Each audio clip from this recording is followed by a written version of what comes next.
Okay, well, thank you everybody for coming along this morning. Myself and Christiane will be presenting this session on social network analysis. So here's a bit of an overview of what we'll be speaking about. First of all, why are social networks important? What is social network analysis?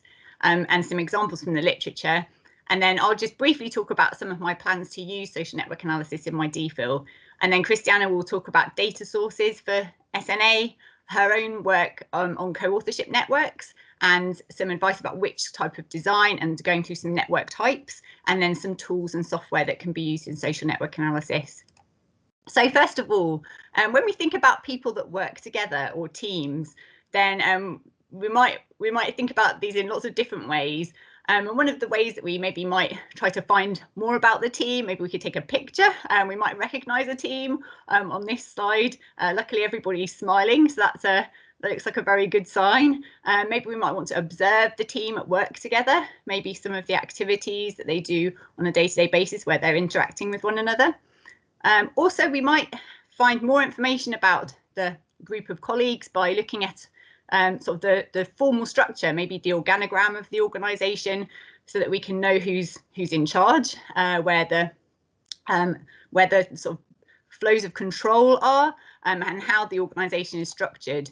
But also we might think about who people actually speak to on a day-to-day basis in their roles or just in the workplace, maybe who they might go to for advice, who they might have a coffee with, who they might share some joint decision-making decisions, who they might ask for help with something. And these are kind of the more informal ties that people have with one another. And this is one of Christiane's slides, very good slide, just reminding us that I'm sure we all know this from our own experience, that where people are in the organogram or the formal structure within an organisation doesn't necessarily exactly replicate to where they are in the informal structure of the organisation. So why is it important who we kind of talk to and who our kind of peers are at work or in life in general? Well, people around us, they influence what we do. They influence how we process things and ultimately our behaviours. Also, we know that our peers also influence when we change our behaviour. So Rogers' diffusion of innovation theory, you can see here the curve at the bottom shows that for a successful adoption of innovations, then people tend to adopt the innovation around, well, at the same time or even after people around them have already adopted it. And we also know that in social movements, for example, then we might hear about a social movement or be more inclined to participate or even act in certain ways within that social movement due to the kind of peer group that we're part of, and some of our existing ways of interpreting the world and going about things. So social ties, which are part of what we're talking about today, are channels between, let's say, people for the purposes of this example. They're informal. They usually represent some kind of transfer of capital, be that information or money or other social support, other types of capital. They can be strong social ties or they can be weak social ties. So perhaps you might speak to somebody every day using email, phone, seeing them. You might talk to them about lots of different things, but then somebody else, you might only come into contact with them maybe twice a year, and you know, just by email or about one particular thing. And the type of information that you can maybe communicate through strong versus weak ties might also be different. So perhaps you might be able to communicate much more complex information if you have a strong tie with somebody than if you have a weak tie, where maybe it might be sort of more headlines, but maybe you might be more likely to get novel information through that weak tie. And social ties ultimately help us navigate through life. So moving to hospitals, well, hospitals are complex systems, as we all know, and if we want a reminder of an example of how they are complex systems, then I recommend reading this article, which I think is great. But we know that hospitals are places where people from lots of different backgrounds come together and work for the same purpose. Well, they will all work for patient care. People of different disciplines, different professional roles, different ages, different gender, completely different background, different year of training or institution of training, and then people are split into different departments under different management structures, different budgets, etc., etc. And sometimes when we're in a hospital, we might, or in a different institution even, we might sort of recognise that perhaps power and influence within that hospital might not exactly lie where we would have assumed that it would lie, given our sort of previous understanding of maybe organograms and things like that. Also, we might maybe find that behaviours that are very common in the hospital, so behavioural norms, might be quite different to, again, behaviours that we might have expected, and we might find that they don't necessarily completely align with some sort of standards that we're aware of or things like that, but maybe are quite entrenched. And then we might wonder, well, how might behaviours change, particularly if we've found that perhaps some more traditional interventions may not have seemed to really, to us, have been particularly kind of successful, if you like maybe training hasn't really changed a particular behaviour that much. Anyway, we'll talk a bit about that a bit later, but social ties within an organisation can act to actually disadvantage some people within that organisation. This is a cartoon which says, "That's an excellent suggestion, Miss Triggs. Perhaps one of the men here would like to make it." And this Miss Triggs moment was actually found quite a lot in an investigation done by Daphne Romney QC into sexism at the BMA, the British Medical Association, after 2 GPs complained that women were being disadvantaged within that organisation. And an example was that committee decisions were sometimes made in the pub the night before a committee meeting, when actually only some people from the committee were in the pub that evening, whereas others, perhaps women with family commitments, had travelled up just on the day to go to the committee meeting and hadn't been present in the informal meeting. And there are lots of other examples, and I encourage you to read the report and also the recommendations, which are really very interesting. And just a quote here: "The BMA is not a club, it's a workplace." And then equally on the other side, social ties can actually bring people together and can sort of promote inclusion. And again, another report, "The Courage of Compassion" by the King's Fund, I encourage you to read that, which investigated how to transform nurses and midwives' workplaces so they can thrive and flourish to provide compassionate and high quality patient care. Sort of gave some examples of this. They found that nurses and midwives have 3 core work needs, which are autonomy, belonging, contribution, and they have 8 recommendations. And I'd just like to see if I can quickly change my share slide. Oh, hang on. It based on things like, is the preceptorship program really good? What am I going to get out of it? Or just slightly from happening. But there are pockets of really, really good programs and support available for new registrants in particular. So, for example, I think in London there's the Capital Nurse program.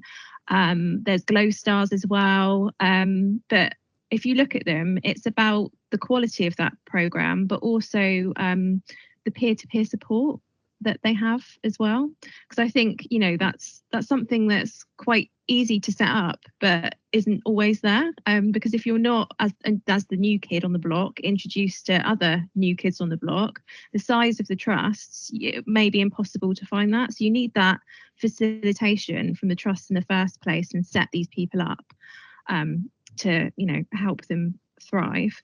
But in addition to that, and this is applicable to nursing students as well, you need to surround them with people who have, you know, retained the passion for nursing, people who are excited, people who are passionate. And, you know, we all do have bad days. There's no denying that. But if you surround your students and your new registrants with people who are excited, who encourage them to be innovative, who, you know, really value their voice, then I think that really helps with, you know, the environment that these students and new registrants are going into. And you know, when I say it out loud, it feels really simple, but it isn't happening across the board. And then people compare it to others via social media, or you know, other ways that they've networked, and they think they're getting a really rubbish deal. So it's just about that, having a good start, essentially. So what is social network analysis? Well, this is one of the first ever sociograms, which is a graphical presentation of a social network. So people within, you know, a group of people. So I wonder, I can't actually see the chat, so you have to sort of shout out. But if anyone brave can tell me what they think this shows. And just to give you a clue, this is a primary school class.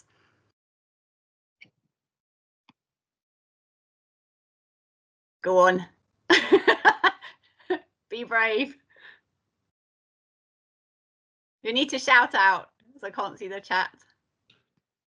It's the link between girls and boys. Oh, well done, Mike. Top marks. Yes. So I think it's the circles that are girls. My mum's a primary school teacher, an ex-primary school teacher, and I showed her this slide, and she thought that no, the other ones must be girls. But I think the circles are girls. And yes, basically, Marino, he observed children playing in a playground and found that there was only one boy who thought one girl was his friend, and everyone else was basically divided by gender.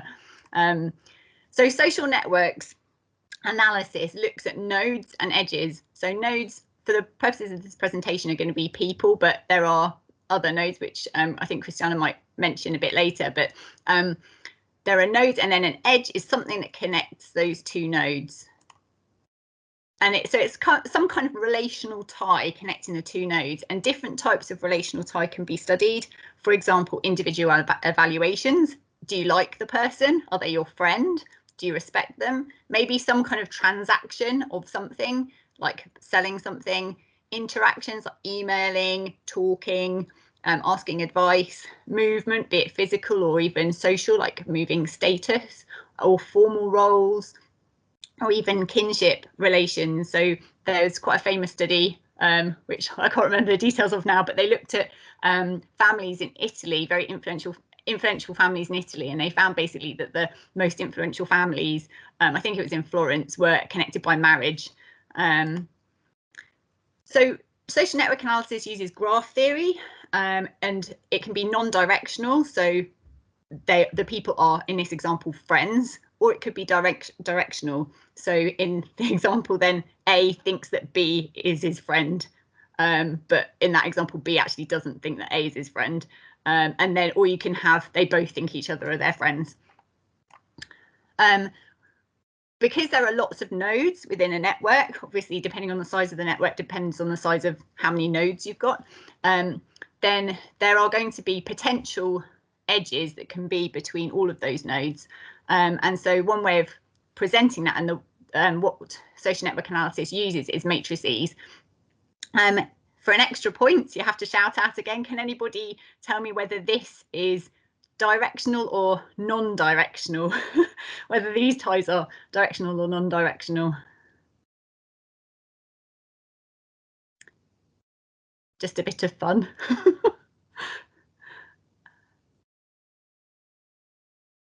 So it's symmetrical. Non-directional. Yeah, non-directional. Thank you, Chris. So yeah, so it's this matrix is symmetrical. So you can see that that the ties aren't directional in this matrix.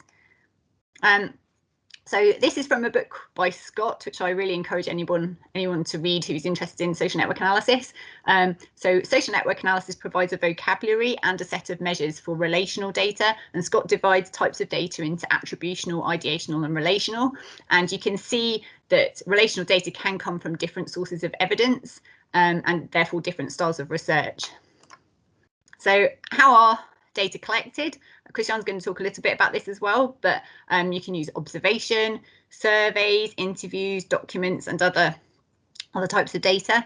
And surveys often use something called a name generator, where literally people are asked to name people that they speak to about X, Y, or Z, depending on whatever the study's about. And they might actually limit it to sort of please can you name up to 10 people, or please can you name 5 people. A roster method is similar to this, but instead of just relying on the person to remember who they might talk to, particularly in a workplace or somewhere where you're interested in a particular group of people, then you actually also have, in the roster method, you also give them a copy of a list of people that work in that unit, for example.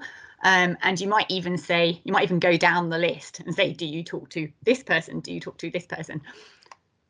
You can also, you might, when you're doing your data collection, then you might also ask people to talk about closeness of tie, and I'll talk about that a little bit later actually in some examples. But this is also another way of trying to measure closeness, where you ask people to use sort of concentric circles to show where their colleagues are in relation to them. And analysis of social network data uses standardized metrics that are very well defined and have particular sort of equations that are associated with them. And that I'll go through some of those in a minute, not in detail, but just an overview. But they include things like centrality and density, which you might have heard of. And then there's also the visual representation, which is through the sociogram. So density. So this is just a few examples. There's absolutely loads of these. But density really talks about, of all of the potential edges that could be between the nodes in a network, what is the proportion of edges that are actually there? So if a network is very, very dense, then a lot of those potential edges are there. And if it's very sparse, then only a few are there. Centrality is a really important measure in social network analysis, and it's really about how influential people are within the network and how connected they are. And there's lots of different ways of measuring centrality, but a few of them include degree, which is literally counting the number of edges that go into a particular node. And that can be in degree, which is when the edges are kind of going in. So people are going to that person to seek advice, for example, or out degree. And that's when edges are going from that node to other nodes. And maybe you might find that in a clinical setting, maybe somebody has a very high out degree centrality when they're having to go and find out lots and lots of different types of information from lots of people within a department. And both of those measures of centrality are really important. Eigenvector centrality is about how connected are the people with whom you are connected. So are you connected to well-connected people? And that makes you even better connected. Between the centrality, do you connect other people in? Is that how you're connected? And that is also a very important measure of centrality. Prestige, cliques, structural holes. So structural holes refer to where in a network there's kind of a lack of edges between two parts of the network, and in that situation, then there is an opportunity for brokerage, which is a very, very powerful position where a node lies between two disconnected groups of nodes, basically, and connects them. So yeah, we'll have an example of that a bit later. And then structural equivalence within the network as a whole, then two nodes might be sort of fairly similar in how they're connected within the network. So some examples from the literature. This, if you don't know, I don't know, Chris, if you obviously, I don't know if Chris, have you been doing this in your spare time in New Zealand? I'm not sure. But this is lots of it. Lots of it. I thought so. So this is long line fishing, and I think that might be a tuna. I'm not entirely sure, but it's yeah, I think that could be tuna. It's the Hawaii longline fishery, and this paper, even though it's about fishing, it's a really, really excellent paper about social network analysis, and it gives a fabulous overview of the whole thing. But this paper looked at fishers within the Hawaii longline fleet, and you can see that they actually cover a very massive area of sea. So they spoke to vessel owners and captains and asked them to nominate up to 10 people with whom they commonly shared information that they felt was valuable for their success in the Hawaii longline fishery. And they ended up having 179 individuals in the network. And this is what the network looked like in the sociogram. So again, shout out please, but can anybody sort of just on looking, can anyone tell me anything that they notice about this sociogram?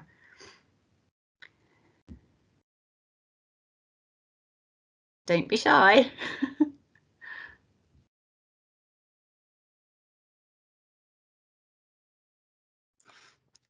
So yellow looks like a really dense network, and there are a few key people linking the different coloured groups. So yes, the yellow group seems quite dense, doesn't it, compared to the other two? And yeah, and the nodes seem to be grouped by colour, which is quite interesting. Can anyone guess what the colours might represent?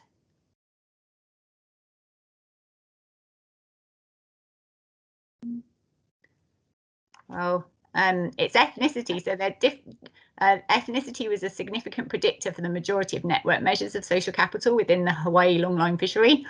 Higher level of education and experience and living in the community longer were also significantly related to several measures of social capital. And interestingly, the identifiable industry leaders and fisher representatives were generally not better connected than other fishers. So that was quite interesting. And I really recommend reading that paper because of the recommendations. I won't go into those, but it's very interesting about sort of recommendations on inclusion and things like that. Here's another one. This is more health related. So this is physicians in Italy, in 6 hospitals in Italy. And this I'll tell you that, so the dark grey circles are those physicians who are part of the network core, and the light grey are part of the periphery. So this shows something called a core periphery structure, where there seems to be like some that are central, if you like, in the network, some are core, and then others are sort of on the periphery. So this was a questionnaire survey of almost 300 physicians employed in 6 hospitals, and they were asked to name colleagues within and outside their organisation with whom they interacted with through relationships based on the exchange of advice. And they also measured demographics, tie strength. I think they used a Likert type scale, and then attitudes towards evidence-based medicine. Can anybody guess? I'll go back to. So can anybody guess what might there be any sort of might there be any differences in sort of characteristics between those physicians in the core and those in the periphery of the network? Any guesses?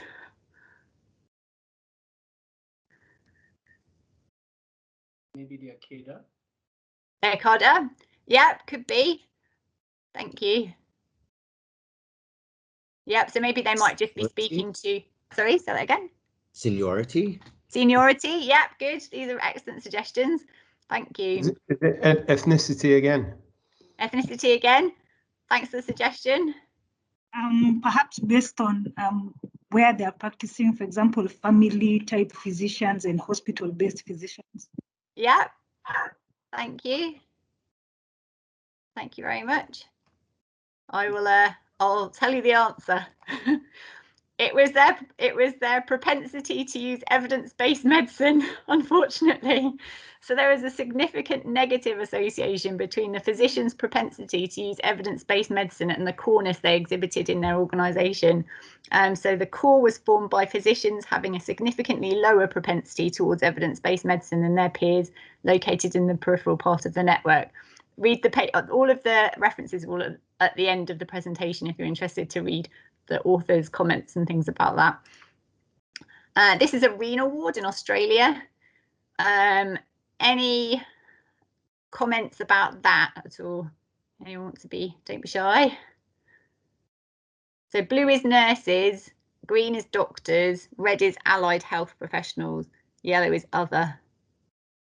And this is a network of hospital staff seeking advice about medication decisions. Any brave people?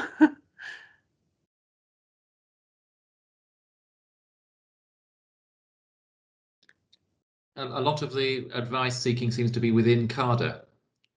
Yes, thank you. Yeah, so let's see if the authors agree. So so this is 45 staff and they used a roster method.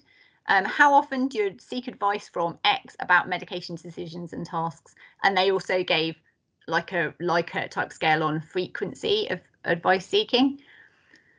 So I'll go back to the slide. So there's not, so oh, actually no, because it was not on, sorry. it's not on that side because it was more on the Likert scale about frequency, which they presented it in another way in the paper. But they said that on average there is little interaction between each of the staff members in the medication advice seeking network, with even less interaction between staff from different professional groups. Nurses are mainly located on one side of the network and doctors on the other. However, the pharmacist is quite central in the medication advice seeking network, as are some senior nurses and a junior doctor.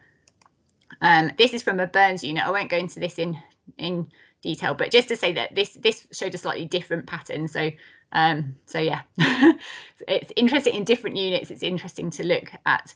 They sometimes show different things clearly. Another way of looking at social network analysis is something called block modelling, which I'm certainly wouldn't purport to be an expert in knowledge about at all, but ultimately staff or people within the network are kind of grouped by typology somehow. So they're put into blocks.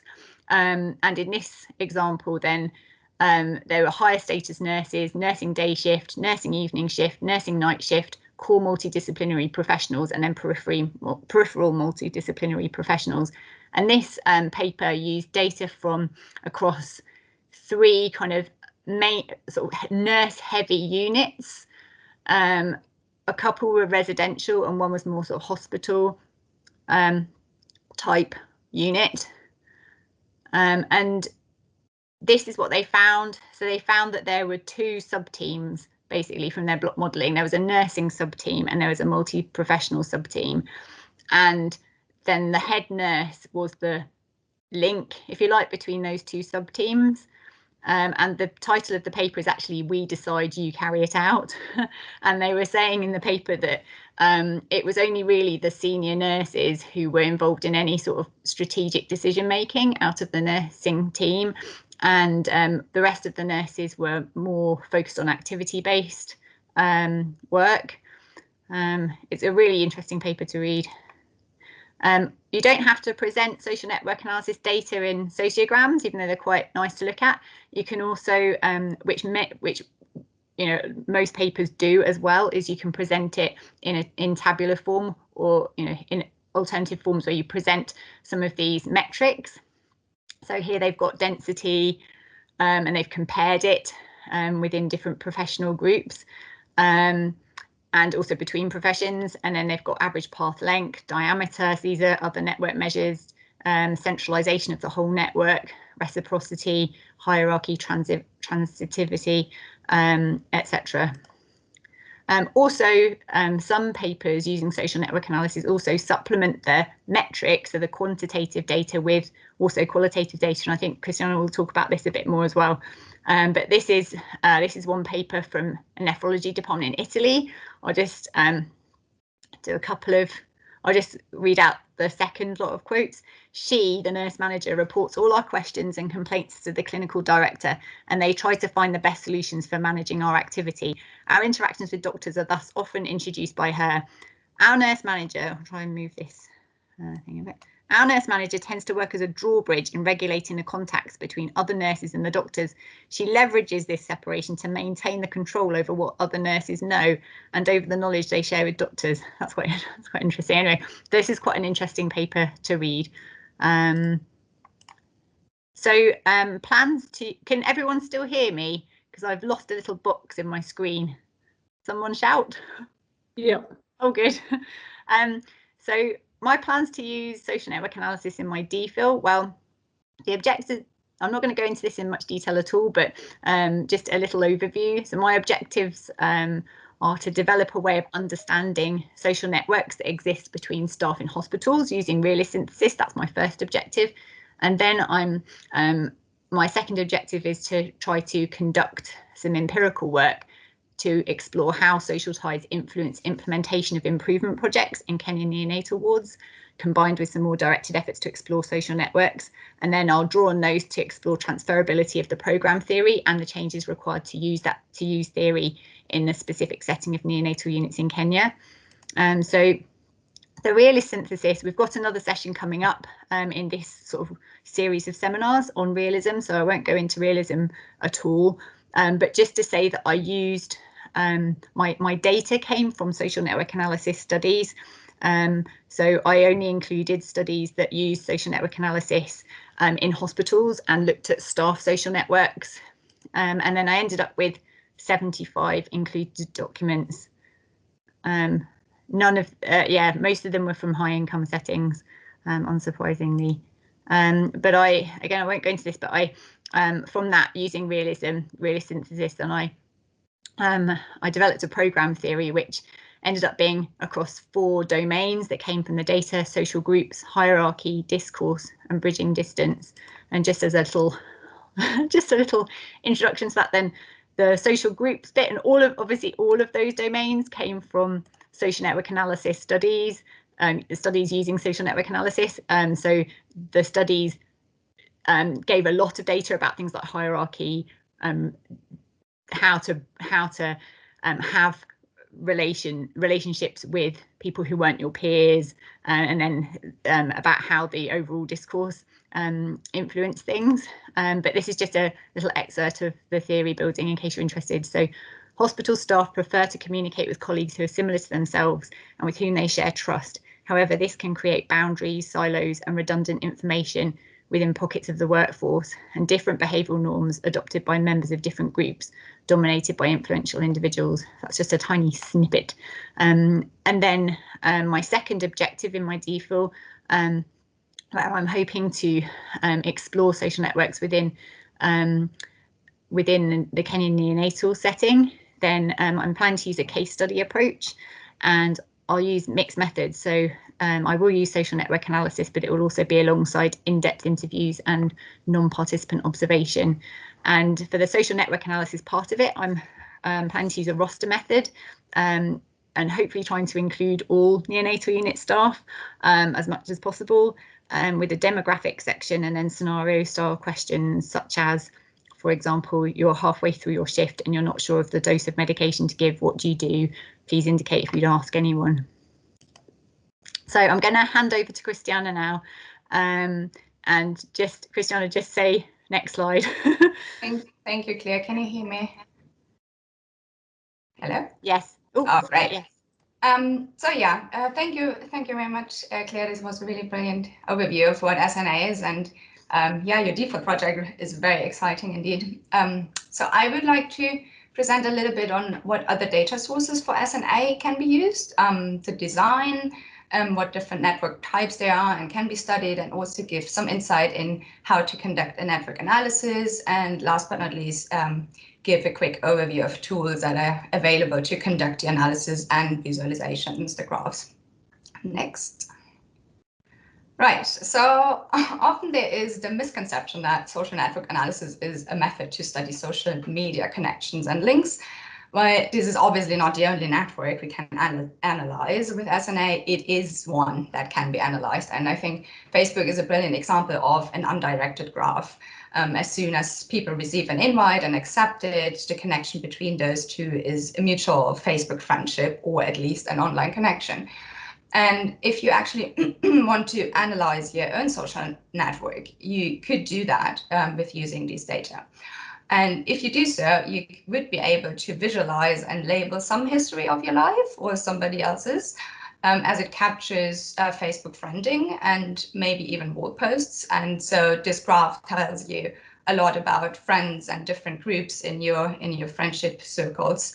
But maybe more importantly, it can tell you a lot about the psychology and geographies of your encounters, and the people whose network is analyzed and visualized, as we can see from the graph on the right side. Next.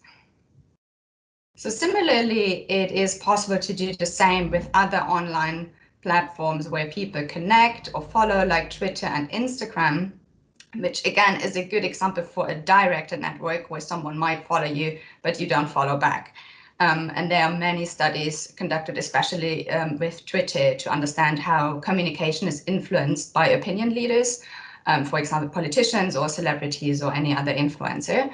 And there are even research initiatives like the Social Media Research Foundation with the mission to map, measure, and understand the landscape of social media.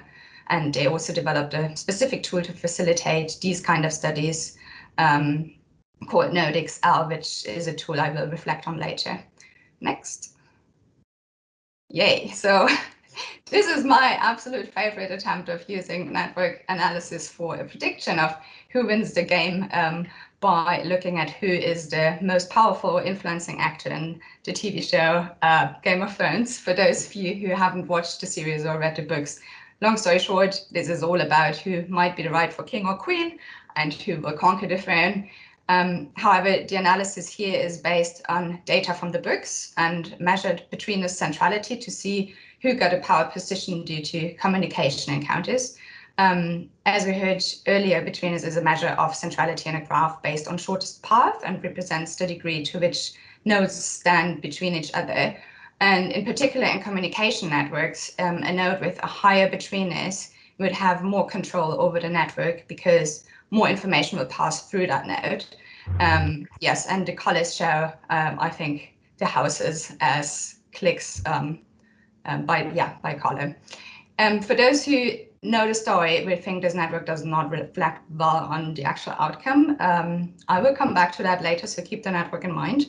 However, it's also worth mentioning that the edges were not weighted by repeated interaction for this analysis. Next. So why am I showing you these beautiful networks and what is striking? Well, they are all, I think, very good examples of how a social network analysis can be conducted with secondary data. Almost everything can be looked at through the lens of a network approach. Depending on the research question, using secondary data can be very enlightening. There are many sources, for example, any kind of text from books, digital networks, online communication like blogs, but also WhatsApp chats, archives, historians like to conduct SNA, policy documents, or events like conferences and meetings or invitation lists, for example, lobbying and meetings between politicians from different parties, or memberships, and of course, research publications and the bibliometrics and citations, which I present in a bit. So social networks indeed can be a reflection of how we connect and share, and by that have an impact or at least influence on each other. But yeah, do we actually like to connect and share all the time? Next. I was actually thinking that about during my master's in public health and decided to conduct a co-authorship analysis of Ebola research, as back then Ebola was a highly discussed topic due to the devastating outbreak in West Africa in 2014-15, showing the threat of this could have a potential for a worldwide pandemic we could face. And so back then there was a lot of formal and informal discussions on how this could have been prevented. And the claim came up that the outbreak in West Africa could have been prevented, but research on Ebola, because of its localized outbreaks in Africa, has been neglected.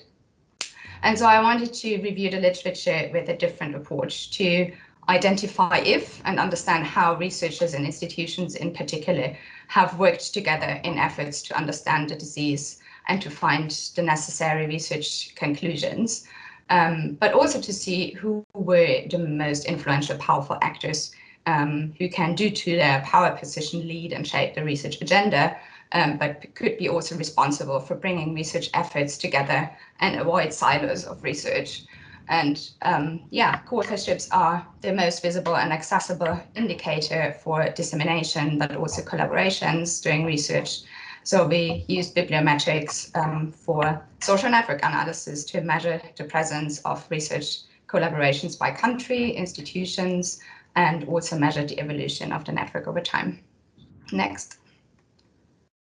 So I show a few pictures of how I went forward in doing that.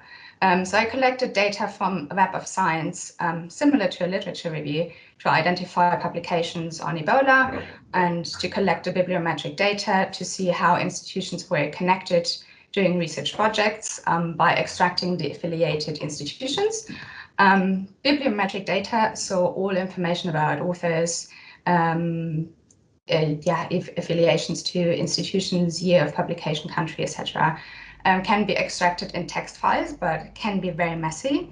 So probably one of the main challenges and the most tedious task in using secondary data from other sources for SNA is to clean and process data in order to make it usable and for bringing it into a metrics format. However, there are tricks and tools that can help with that for those who do not feel very familiar with programming in R, but are in possession of a MacBook without advertising here. I can highly recommend AppleScript as a great way to do first programming steps for SNA or any kind of data processing. But yeah, I would also recommend to draw on a piece of paper what your code has to do in order to create an SNA compatible data set or metrics, and how you think your network might look like and what you want to get out of it. Next. So one very important task, as I mentioned, is processing data to solve the issue also with name disambiguation, because if you extract author names and as they become your network nodes, you want to make sure that your network actor is only counted once and not presented as two different actors. So adequately disambiguating author names in bibliometric databases is an absolute precondition for conducting a reliable analysis at the author level. However, in the case of huge bibliometric studies that include many researchers and papers, it is almost impossible to disambiguate each single researcher manually. But there is help, a great tool for working with messy data, and especially for identifying the different spellings is OpenRefine. So for example, you can see here that in my column C1, there have been different publications that use the English or American way of spelling program. And in order to merge them as one actor, the spelling had to be standardized. Similarly, there are often different ways of abbreviations, and OpenRefine can connect and merge these different spellings and abbreviations. Next. So for our analysis, we included only original research articles, and after excluding other publication types and those from anonymous authors, our search resulted in 2,528 research articles that I used for my network analysis, published between 1976, when Ebola was discovered, and 2015, just after the outbreak in Sierra Leone, Liberia, and Guinea. Next. So based on the co-authors affiliated institutions, the network on Ebola research included institutions from 101 different countries with 704 edges. We can see that the research institutions from the US were among the most highly connected institutions in Ebola research, mostly connected to Canada and to European countries and to Japan and Switzerland, which is maybe not necessarily a surprise with the WHO headquarters in Geneva. But of course, it also shows quite straightforward that connections to those countries that were affected are not incredibly frequent, like to Guinea, Sierra Leone, and Liberia. However, they were embedded in the network somehow. And while we could detect 10 different research communities, there are 2 prominent communities with a rather francophone and rather anglophone pattern. So yeah, the largest community right centered around the US can be also seen as a reflection on the journal publishing requirements with English as a standard. Next. Among all published articles, a total of 1,644 co-authors affiliated institutions could be identified with almost 10,000 edges to each other. This network is visualized with the degree centrality as the size node, and the communities due to frequent joint publications with different colors. So that's different research clicks. And it clearly shows that main actors are US institutions like the CDC, NIH, US AMRID, which is the US Army Medical Research Institute for Infectious Diseases, and then the WHO, a specialized UN agency, but also other prominent actors from European countries, like the Bernhard Nocht Institute from Germany, and public universities, again from Germany, University of Marburg, and MSF from the NGO sector, which opens the door to discuss public funding and financial sources. So from the metrics, we could also detect 166 communities. and the biggest one takes 17% of the network. But it's also worth mentioning that there were many smaller and less connected research cliques and 106 unconnected actors that were either public universities or actually pharmaceutical companies. Next. Then we wanted to check whether there might be any differences in terms of centralities to see whether there is a different influential organization, but realized that network by degree and betweenness almost looked identical. So as you can see from this ranking by strongest centrality positions, the first 6 proved to be the main actors by degree and betweenness, but also reveals that, for example, MSF on rank 10 is more integrated by frequency in terms of degree than by shortest path. Next. And when we looked at how the research network has evolved over time in decades, it is striking that there have been only a small number of actors working together on Ebola research in the first decade, just after the discovery in 1976, with 45 publications as an outcome, of which 30 nodes, the institutions, were connected to each other with 60 edges, with only one large cluster by 4 smaller ones, the Bernhard Nocht Institute, followed by Institut Pasteur and USAMRIID. In the second decade, a bit more publication, 74, but still only had 33 nodes or 33 institutions with even less connections and edges of 43. It shows larger but separated research communities, again, one rather francophone and one American English Anglophone network. However, the WHO had its first appearance as a very disconnected actor in that second decade. In the third one then, from 1996 to 2005, we could see 536 publications resulted in at least 357 nodes and 800 edges, showed that the network grew into a star-like structure with surrounding chains, and the CDC, as most central actor by degree, shows in that third decade had a very central position, and then the last decade resulted in a huge network based on 1,873 publications, and included 1,489 nodes with, again, almost 10,000 edges, and numerous new actors appeared. However, this decade is also skewed by publications during the outbreak in 2014-15, but the CDC has maintained a very central position over all time periods. So for the last decade, we can observe a power law distribution. Next. What does that mean? So a crucial difference between the normal and power law distribution is that the number of nodes with really high numbers of edges is much higher in the power law distribution than in a normal one. But in general, well-connected actors are common in a normal distribution. This means that in networks, you will often find a small number of very highly connected nodes. They have a number of connections that would not occur if the distribution would be normal. And a network is called scale-free if the characteristics of the network are independent of the size of the network. That means that when the network grows, the underlying structure remains the same, which we couldn't observe here. However, the normal distribution is less frequently observed in networks. This is the case because the distribution of edges in a network is mostly not the result of the sequence of independent quantities. Networks naturally grow over time, and nodes that already have high number of edges are more likely to see new edges to them established compared with nodes with a lower number of edges.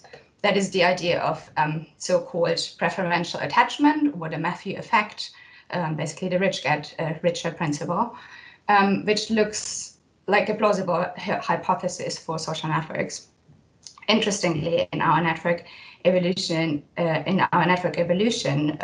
study, this seems to be the case for the CDC and NIH, but the WHO only, but also rapidly had that effect in the last 2 decades, and especially only after the international health regulations were revised in 2005 and added the public health emergency of international concern as regulatory decision instrument in that. And in that decade, and when the WHO declared the outbreak as a public health crisis with international concern for Ebola and called for greater transparency and better sharing of research results as a necessity to facilitate research and development, the network grew suddenly with many new actors, however, not very well connected. So this might be a sign for silos.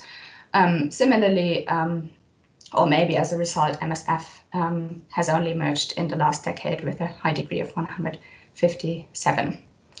So you may imagine that the hubs of central actors play a crucial role in the stability of a network. For example, you could interpret that the main actors, according to the network structure, like the WHO and the CDC, are systemically relevant institutions. These are the players that are crucial for the stability of the system as a whole. And if they fail, many other institutions could fail too.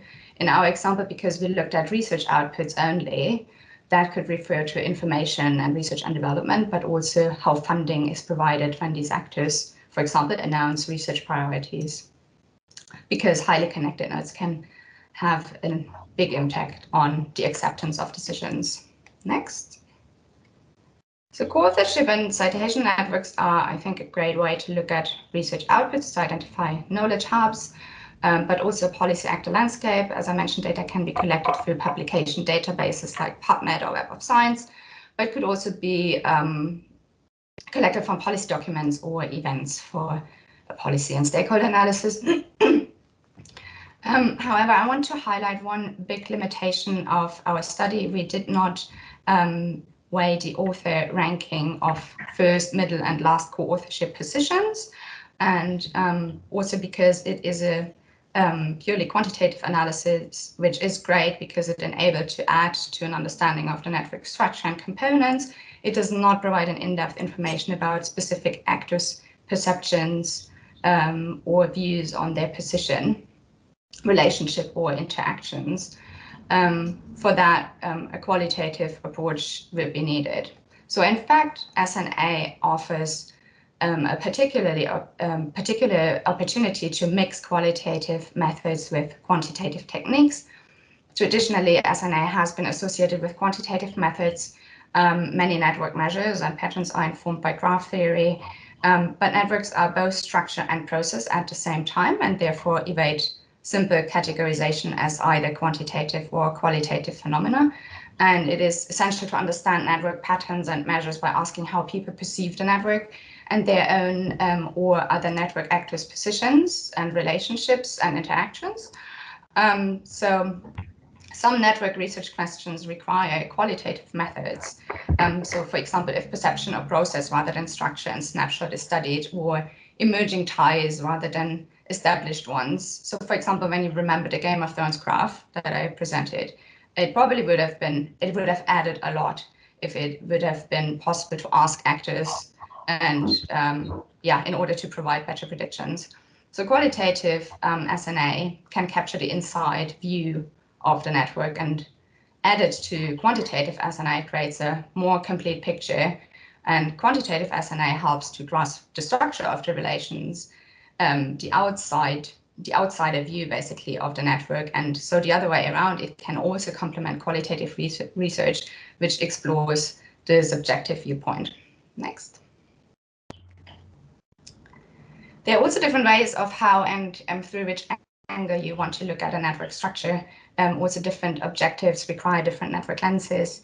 The so-called ego network or egocentric network is mainly from the perspective of one person called ego, and how this person perceived his or her own network to others called alters.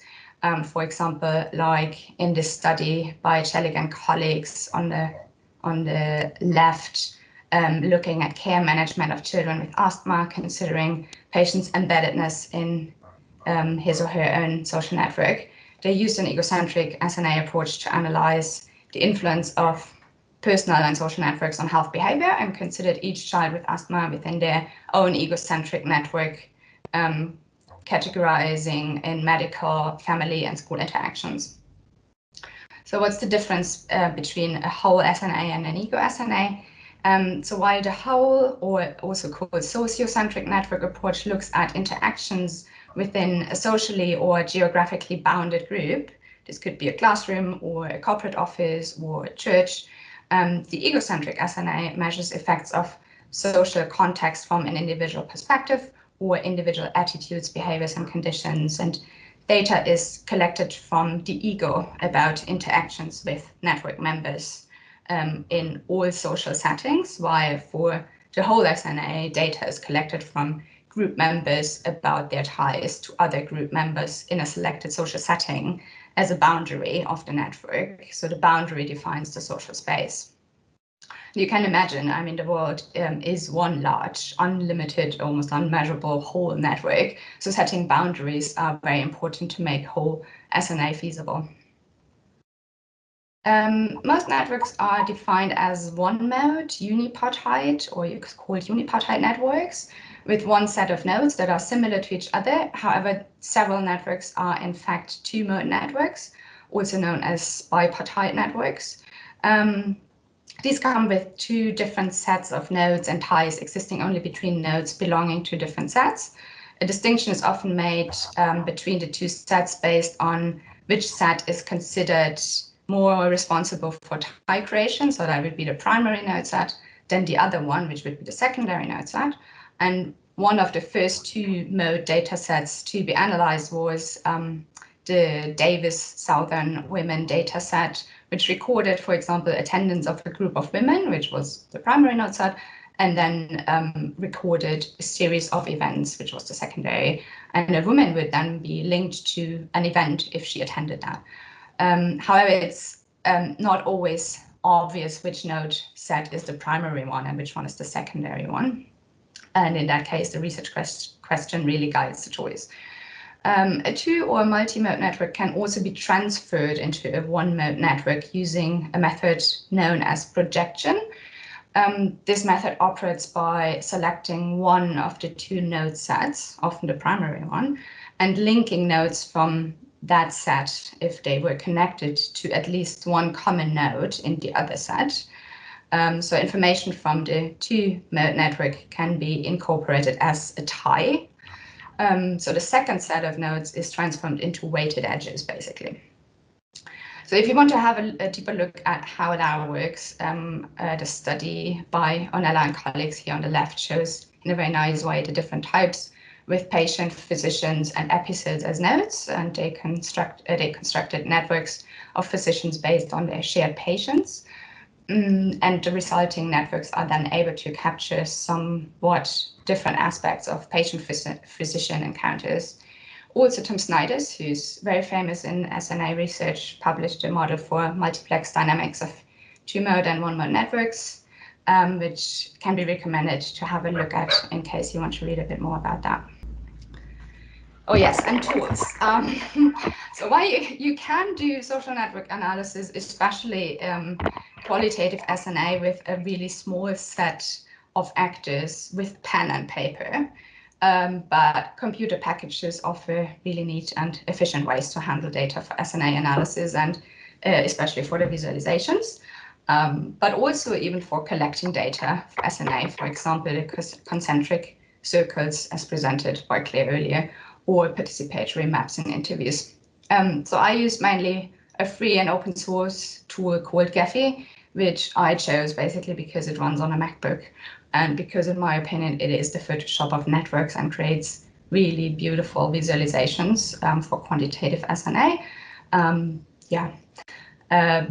There are different graph layout algorithms that can be used, and it comes with functions like, for example, preventing overlaps of nodes and coloring of attributes, or also label the size of nodes and change the label size, which is really useful to have a network that is readable. So it makes the network better understandable, I think.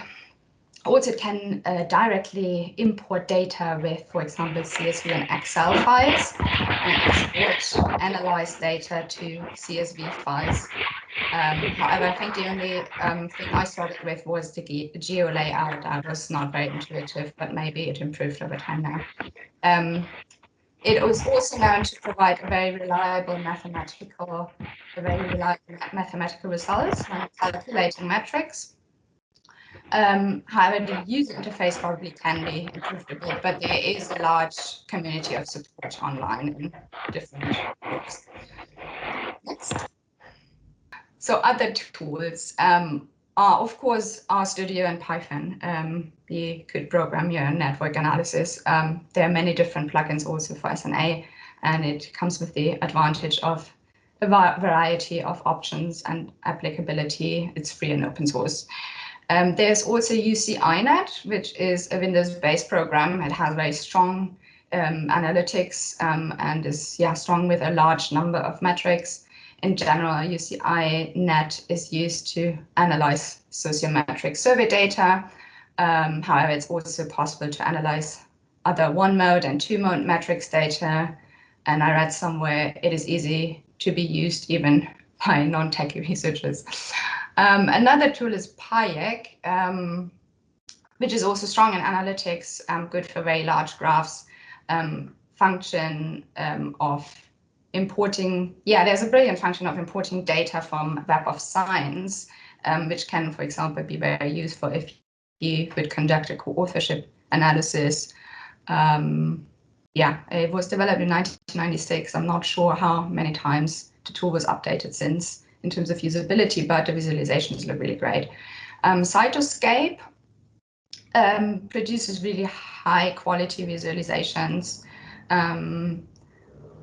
especially for molecular interaction networks and biological pathways. It's free and open source.